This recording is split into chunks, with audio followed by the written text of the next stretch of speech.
শহীদ শরীফ ওসমান হাদি, এই ইমানদার যুবক রহমতুল্লাহ আলাইহি, আমি আজকে তার কবর জিয়ারত করে আসছি।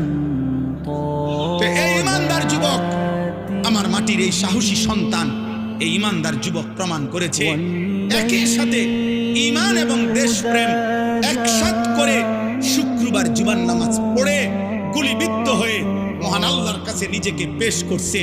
আল্লাহ বলছে, হাদি তোর প্রতি ফোঁটা রক্তের বিনিময়ে আমি লক্ষ কোটি মানুষের চোখের পানি ঝরাইয়া দিলাম। সে 5 ওয়াক্ত নামাজ পড়তো, সে ফজরের নামাজ পড়তো, প্রতিদিন ফজরের নামাজ পড়তো।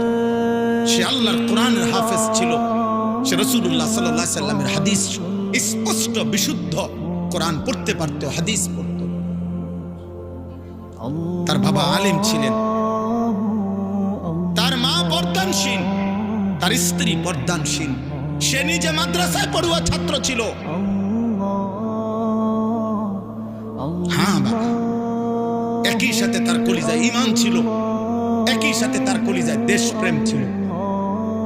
জমিনের মাটির প্রশ্নে, স্বাধীনতা, সার্বভৌমত্ব, আজাদির প্রশ্নে সে একাই বলছিল যে যদি দেশের একটা মানুষও যদি না বলে, তারপরেও ভারতীয় আধিপত্যবাদের বিরুদ্ধে আমি হাদি একাই বলে যাব। প্রয়োজন আমার জমিনের 1 ইঞ্চি কাউকে নিতে দেব না। জমিনের পাহারাদার ছিল, এই মাটির পাহারাদার, আবার ইমানদারও ছিল।